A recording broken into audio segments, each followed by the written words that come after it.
novedad para nadie que ha aumentado la pobreza producto de la situación sanitaria y el producto de la coyuntura del país. Y bueno, esto también se refleja en los números que da Techos. Saben ustedes que creció la pobreza por tercer año consecutivo en Uruguay y alcanzó su mayor nivel desde el año 2012, y también según datos que difunde el INE, en el promedio del último año es 11,6% de la población uruguaya percibió en 2020 ingresos insuficientes para satisfacer sus necesidades básicas, ¿no? Un 11,6% de la población no puede satisfacer sus necesidades básicas y la pobreza aumentó 2,8%. Bueno, perdón, hay 100.000 pobres más, ¿no? En el último año, ¿no? Bueno, tal cual. Y afecta a un total de 409.500 personas, ¿no?, que están en esta situación de pobreza.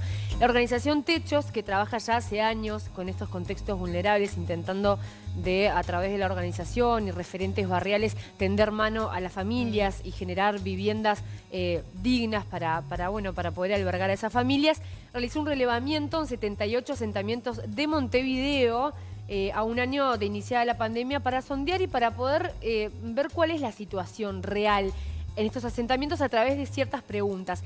Es interesante aclarar que en cada uno de estos asentamientos, que repito fueron 78, se entrevistó al referente. Ellos tienen referentes barriales con los que canalizan, digamos, las necesidades, las consultas y demás.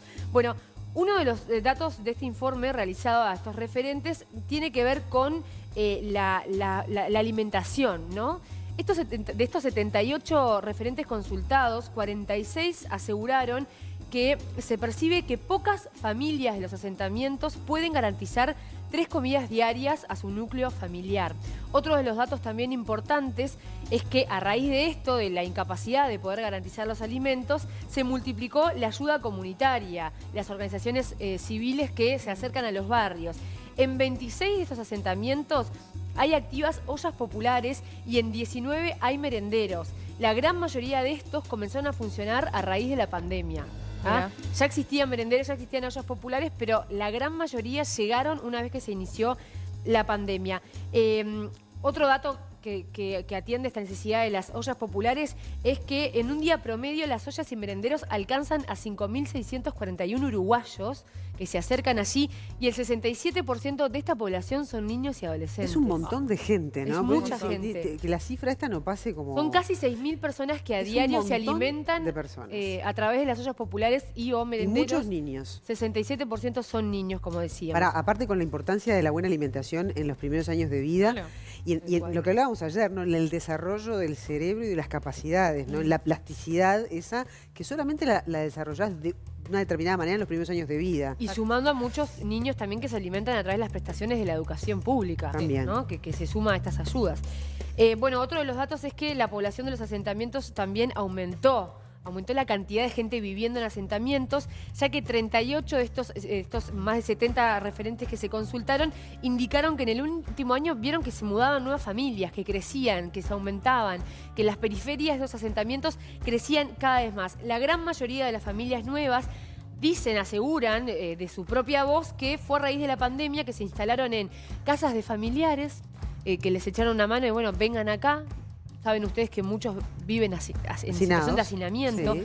Otras familias que no pudieron pagar su alquiler y tuvieron que dar a un asentamiento. Y bueno, muchos por esta situación económica es que se mudaron a los asentamientos. Permitime algo, porque estaba pensando en el hacinamiento, que muchas veces cuando uno apela a las medidas sanitarias de distanciamiento, hay muchos que no lo pueden hacer y porque no tienen las condiciones edilicias. Pero qué suerte que esta pandemia, este virus, no pegó fuertemente en esos sectores, sí más en otros sectores sociales, ¿no? No tanto en sectores de contexto vulnerable. Sí hay casos, pero no en el volumen que uno hubiese imaginado. Como por ejemplo en la Argentina, que pegó muy fuerte en algunos asentamientos. Hubo algún foco importante, ¿se acuerdan que el Ministerio de Desarrollo Social hizo una intervención bastante rápida e interesante con una carpa allí donde hicieron testeos masivos, donde se asistió a las personas? Pero es bien interesante lo que dice Clau. Pero también Techos midió, bueno, realmente el impacto real del COVID-19, cómo afectó a los asentamientos. Realizaron un relevamiento preguntando con preguntas específicas y directas a las familias familias sobre COVID-19. Los referentes de estos barrios señalaron que son pocas las familias que pueden realizar un lavado de manos frecuentes y comprar insumos de protección personal como tapabocas y artículos de limpieza y desinfección. Porque, a ver, nosotros tenemos la posibilidad de acá en el canal agarrar todos los días un tapaboca descartable o tener tapabocas de distintos colores y hablar de los brillitos de los tapabocas y la cuadrita del tapaboca, pero hay gente que ni siquiera tiene acceso a ellos.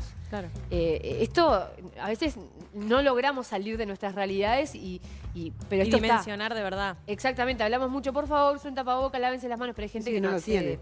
Así que bueno, esa es la realidad. Otro de los datos es que 41 familias de los 78, 41 asentamientos, perdón, de los 78 que se relevaron, entienden que ninguna o pocas familias del asentamiento pueden aislarse para realizar cuarentenas en su hogar si tienen contacto con otras personas y con personas con COVID. Claro. Por ejemplo, un empleado de determinada empresa, ¿no? Yo que sé, un frigorífico. Hay un caso de COVID de un compañero, tiene que aislar y hacer cuarentena en su casa. No puede. Pero duermen todos en la misma habitación. Claro. ¿Qué hace? O toda la familia que hay adentro, cuando en realidad seguramente la gran mayoría viva de changas. Entonces tienen que salir. Claro.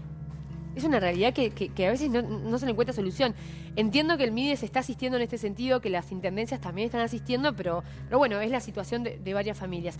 También se les consultó sobre su percepción sobre las necesidades, qué necesitan. El 34% señala que necesitan alimentos, que lo que más falta son alimentos. El 19% sostienen que se necesita empleo, que muchos quedaron sin trabajo. Y un 18% señala que necesitan productos de higiene y de limpieza. Bueno, ahí debería ir este jornal solidario. Eso me parece interesante. No sé cuál, por eso en las prioridades que hablamos hoy debería de priorizarse este relevamiento conjuntamente con el que han hecho las intendencias de los departamentos, sobre todo las de Canelones, las de Montevideo, las de Maldonado, donde hay más cantidad de situaciones de emergencia. Bueno, ir a esos grupos y ver cuáles son las realidades, gente que de repente que trabajaba y está sin trabajo, ¿no? Qué importante. Siempre estamos hablando de la necesidad de tener datos, de tener información, de tener estos relevamientos para justamente después poder hacer las políticas públicas. Así que estos datos se tienen que reusar. Y justamente te iba a decir, qué importante que se pueda generar una conjunción entre esas ONGs que trabajan in situ, que conocen a los referentes. Yo he trabajado para techos y tienen un ida y vuelta tan nutritivo con los referentes barriales, que son los que están ahí, para poderse hacer de esta información. Pero ahí el trabajo es el del MIDES, que tiene que ir a echar mano de estos insumos, porque son trabajos estadísticos, Desconozco ¿no? si lo están haciendo. Son trabajos de campo. Se espera que sí. Imaginamos que sí. De hecho, está siempre el MIDES en contacto con muchas ONGs. Calculamos que Techo está trabajando articuladamente, ¿no? Al menos son números muy interesantes. Así que, perdón, a veces cuando nos quejamos, ¿no? De, "Ay, no quiero usar tapaboca", o qué pereza tener que andar lavándome las menos. Claro. Hay gente que ni siquiera puede hacerlo. Hay que empezar a mirar también para los costados.